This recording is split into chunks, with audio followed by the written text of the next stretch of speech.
Hello, j'espère que tu vas bien. Aujourd'hui, je te propose une petite séance de stretch pour les ischio-jambiers. On va uniquement aborder des exercices de stretching passif. Donc je compte sur toi et ta bienveillance envers toi-même pour ne pas tirer trop fort, pour ne pas aller trop loin dans les postures, parce qu'en stretch passif, on ne protège pas véritablement notre musculature pour aller loin dans les postures. Dès qu'on sent l'étirement, c'est que c'est ok et on ne cherche pas forcément plus loin. Pour cette séance, je te conseille de prendre tes briques de yoga et aussi de te munir d'une sangle. C'est parti, on commence. On va démarrer la séance assis sur le tapis. On va maintenir la jambe gauche tendue devant, pied flex avec nos orteils qui regardent vers le plafond. Et on plie notre jambe droite comme ceci, donc le genou sur le côté et le pied droit contre la cuisse gauche. Donc c'est un stretch passif, on va totalement relâcher le poids du corps au-dessus de notre jambe pour créer un étirement à l'arrière de la cuisse. Et si on peut, on va quand même chercher le plus loin possible devant pour pas enrouler la colonne au-dessus du bassin. L'objectif, c'est qu'il y ait du poids au-dessus de la cuisse et du genou. Donc je vais étirer les bras le plus loin possible, avancer les mains, le dos s'arrondit, on relâche la tête et on reste, on respire tranquillement. J'inspire par le nez. Et quand j'expire, je relâche la mâchoire, je laisse sortir l'air tranquillement. J'expire profondément. Inspire.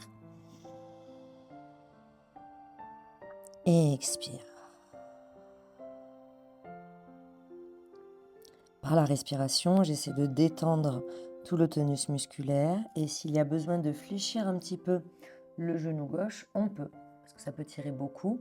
Ça ne sert à rien de créer une tension inutilement. Donc je peux laisser ce genou se fléchir un petit peu pendant l'exercice.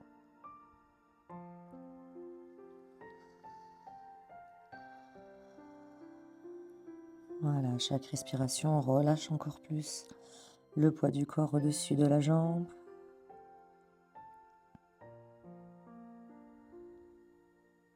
Et on déroule tout doucement. On va garder la jambe gauche tendue et cette jambe droite qui est fléchie, elle reste fléchie, mais je la place comme ceci, le genou au-dessus du genou gauche. Mon pied n'est pas posé à plat par terre, c'est complètement relâché et j'essaie de ne pas avoir d'espace si possible entre les cuisses. Dans le même principe, j'enroule pas la colonne directement au-dessus du bassin, j'essaie de me pencher vers l'avant. Et là, on sent un étirement un petit peu plus intense. On prend le temps, on avance les mains progressivement dès qu'on peut. On essaie de bien relâcher les épaules et de relâcher la tête.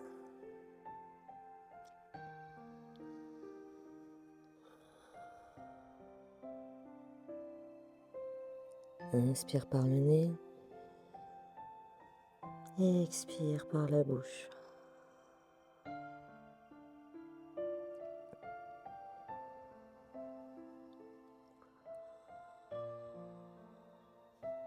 Encore quelques respirations dans cette posture.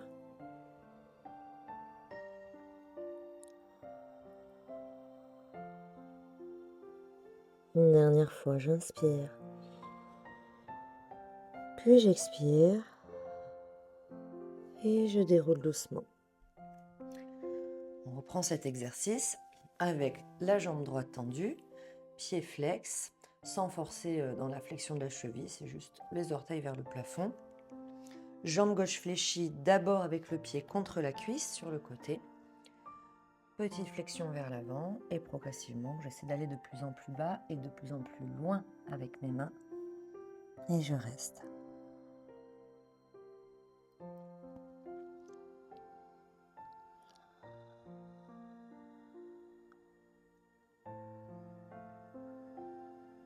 À chaque expiration, je relâche totalement toutes les tensions. Je peux fléchir mon genou droit pour que ce soit plus confortable. Relâche bien la tête. Une dernière fois, inspire. Expire. Et déroule doucement. On fait la même chose, mais avec notre jambe gauche pliée au-dessus de la cuisse droite, le pied relâché sur le côté, pas d'espace entre les cuisses si possible. Je prends le temps de me pencher vers l'avant, la colonne s'arrondit, on relâche bien la tête. Ça, c'est très important. Si je relâche pas assez la tête, je n'étire pas dans le dos ni dans les fessiers et donc il y a moins d'efficacité dans le stretch des ischio-jambiers. Si je maintiens là, tu vas le sentir, ça tire moins. Si je relâche bien la tête, ça tire un peu plus, même beaucoup plus.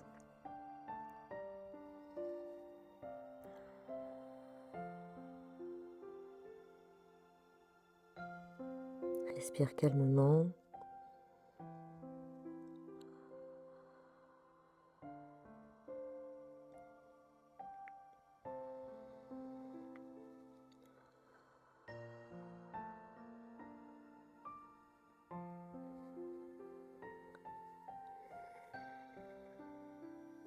Encore 2 respirations dans cette posture.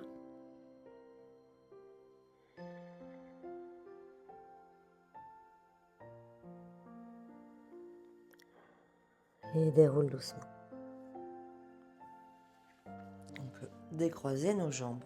Pour notre prochain exercice, on prend nos briques et on se place en fente inversée.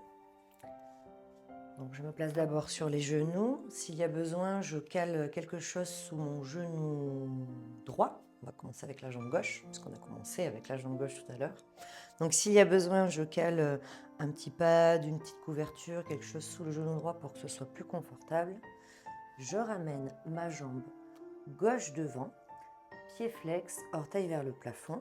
J'essaie de garder le bassin au-dessus du genou droit derrière, donc attention à ne pas trop reculer ni trop avancer, on n'est pas en grand écart, pas du tout. J'ai mes briques pour m'aider, si jamais je suis loin du sol, je peux mettre mes briques plus haut pour bien relâcher le poids du corps et bien m'appuyer dessus. Et puis je vois en fonction de ma souplesse, je peux changer le sens de mes briques ou ne plus avoir besoin des briques du tout. Comme tout à l'heure, l'objectif, c'est de relâcher tout le poids du corps au-dessus de sa cuisse, de bien relâcher les épaules et la tête. Et si c'est accessible, on avance un petit peu plus nos mains vers l'avant du tapis.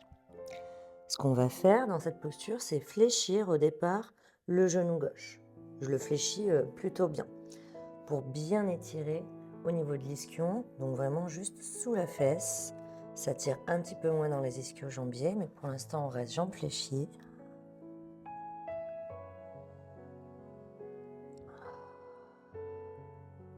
Respire profondément.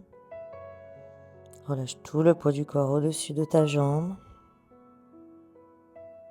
Et je te laisse choisir si ça tire plus assez, plus suffisamment. Alors à ce moment-là, on tend le genou gauche. On n'a plus notre jambe fléchie devant, elle est tendue. Toujours pied flex. L'étirement s'est intensifié, c'est normal, on reste dans la même posture. Donc c'est une option, c'est pas obligatoire. Je peux garder le genou légèrement fléchi dans cette posture, aucun souci. C'est uniquement si ça ne tire plus assez, alors on tend.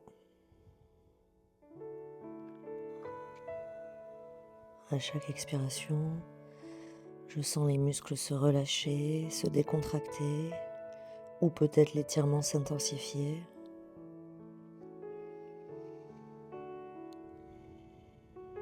Si jambes tendues, je sens l'étirement se dissiper. Je reste dans cette posture, mais j'essaie de reculer le bassin vers l'arrière, sans faire glisser mon talon. Dans l'intention, en fait, je veux éloigner mes fesses de mon pied devant. Voilà, c'est juste une petite poussée vers l'arrière pour sentir l'allongement à l'arrière de la cuisse et je reste. Et je le redis, si ça tire trop, on fléchit le genou.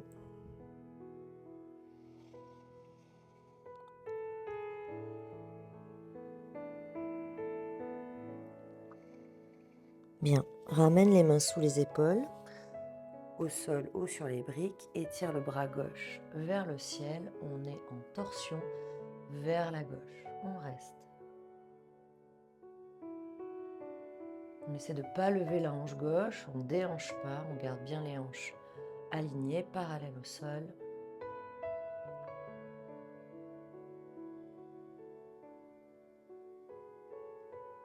Inspire.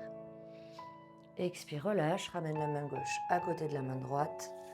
Faire ton petit rond de jambe avec la jambe gauche. Déroule et on reprend tout ça de l'autre côté, donc jambe droite devant. Pied flex, parallèle avec les orteils vers le plafond. Je me penche vers l'avant. Je peux mettre mes mains sur mes briques. Peu importe le sens des briques, j'essaie cependant d'aller le plus loin possible vers l'avant. Donc s'il faut, j'avance les mains.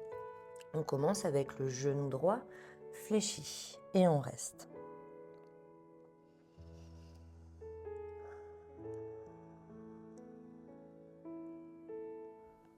Inspire par le nez. Et expire toujours par la bouche, relâche la mâchoire. On essaie de détendre les muscles du visage.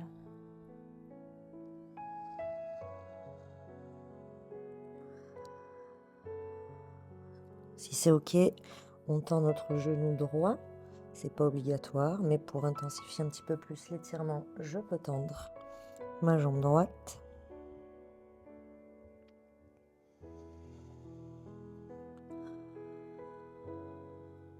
Et comme tout à l'heure, en option plus, j'essaie de reculer les fesses vers l'arrière sans faire glisser mon talon devant. C'est juste une intention d'allonger un petit peu plus la colonne et l'arrière de la cuisse droite.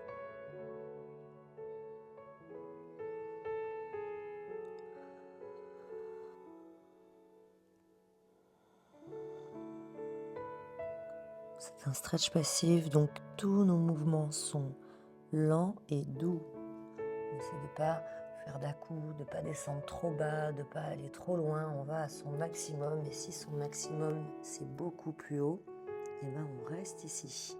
Il n'y a vraiment aucun souci.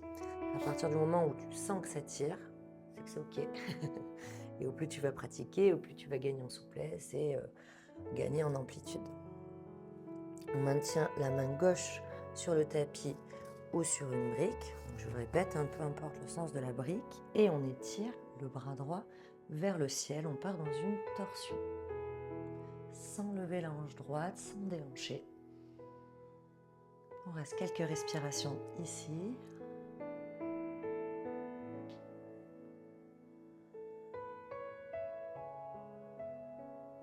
Inspire. Expire, ramène la main droite à côté de la main gauche pour faire ton rond de jambe avec la jambe droite. On termine notre séance avec un dernier exercice et il va nous falloir une sangle ou une écharpe ou quelque chose qui ressemble à une sangle. On s'allonge sur le dos. On a commencé avec la jambe gauche depuis le début de ce cours, donc on reprend avec notre jambe gauche. La jambe droite peut rester pliée, le pied sur le tapis. Si ça te paraît trop simple, tu peux allonger la jambe droite. Personnellement, pour du stretch passif, je vais au plus simple. Moi, je garde ma jambe fléchie, le pied sur le tapis. Je vais passer la sangle autour de mon pied. Le pied est plutôt flex pour que ça tire quand même un petit peu. J'attrape bien ma sangle et là, tout doucement, vraiment gentiment et progressivement, je tire mon pied en direction de ma tête. Dès que je sens un tout petit étirement, je reste. Je reste et je respire. Donc l'objectif, c'est pas du tout de ramener le pied vers le sol très vite. Moi j'y vais tranquillement.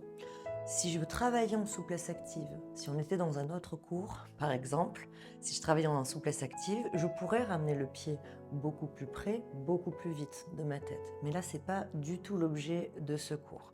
C'est de vraiment sentir l'étirement au niveau des mollets, à l'arrière du genou, à l'arrière de la cuisse et peut-être même dans les fessiers. Si ça tire trop avec la jambe fléchie, je plie un tout petit peu le genou, pas trop. Je le fléchis un tout petit peu pour atténuer un petit peu les tensions à l'arrière de la cuisse, mais dans le même principe, je tire sur ma sangle et je reste.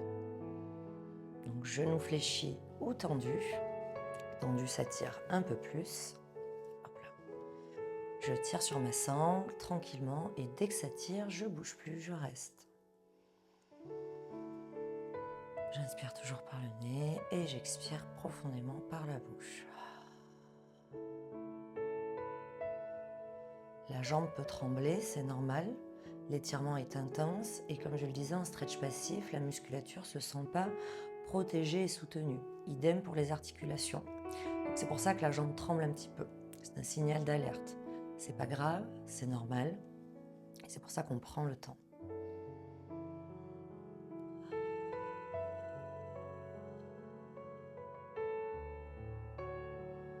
Peut-être que je peux fléchir un peu le genou pour tirer un peu plus.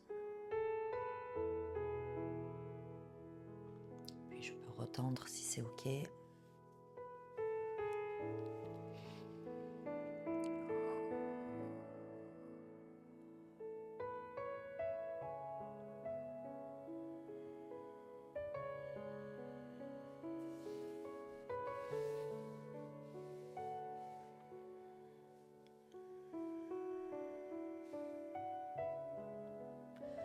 On fait une dernière respiration. Et on fléchit bien le genou, on enlève la sangle et on peut changer de jambe. Je passe ma sangle autour du pied droit, pied flex, je garde ma jambe gauche pliée et tranquillement, sur mes respirations, je tire mon pied en direction de ma tête. Je peux commencer avec le genou fléchi si ça tire trop. Et si c'est OK, j'essaie de tendre, mais c'est pas obligatoire.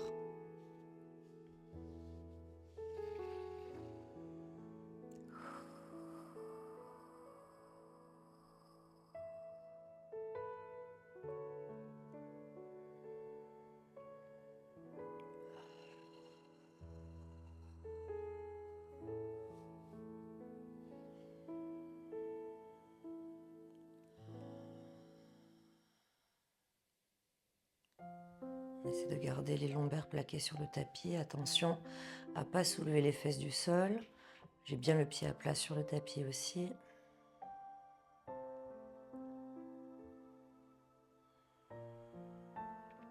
Je ramène mon pied que si ça ne tire plus ou plus suffisamment. Si c'est OK, je dois sentir si c'est OK ou pas. Si l'étirement est intense, je ramène un peu plus loin.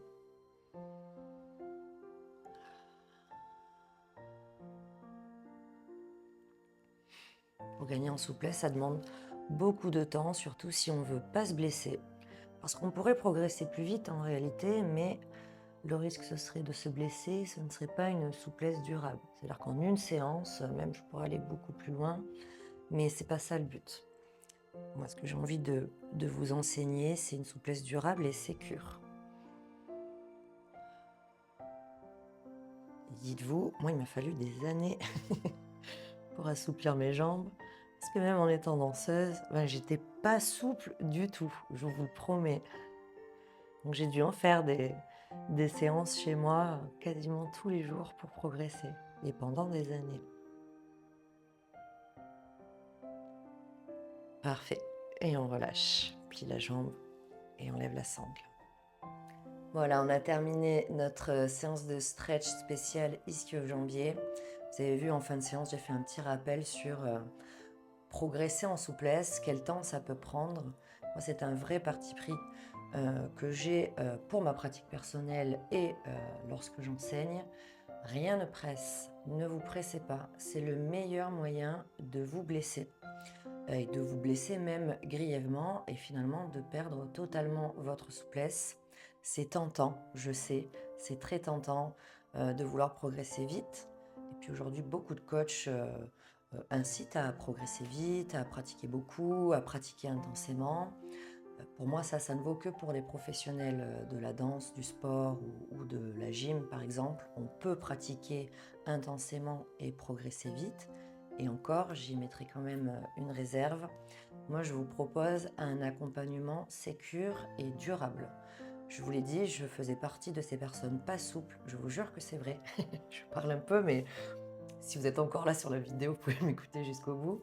Je fais partie de ces personnes qui n'étaient pas souples. Vraiment, j'avais pas mon grand écart, j'arrivais même pas à toucher mes pieds avec mes mains assises par terre ou debout. Bon, j'avais vraiment pas de souplesse. Je sais aujourd'hui pourquoi, à cause d'une pathologie. Mais bref, c'est en travaillant très régulièrement avec des exercices ciblés, avec différentes méthodes. Aujourd'hui, on a vu du stretch passif. Des fois dans des cours, c'est beaucoup plus actif ou dynamique avec des méthodes plus complexes, beaucoup de consignes posturales. Donc à chaque cours, je vous montre un petit peu des méthodes d'assouplissement différentes et c'est en allant piocher dans ces différentes méthodes et en travaillant régulièrement que vous pourrez progresser. J'insiste sur ce point parce que les ischio-jambiers, je trouve que c'est une zone, voire la zone la plus sensible du corps et sujette aux blessures. C'est vraiment les muscles qui se blessent rapidement. On peut se faire une déchirure, une élongation, une tendinite et surtout avec des exercices passifs. J'ai vu trop d'élèves tirer trop fort et se blesser.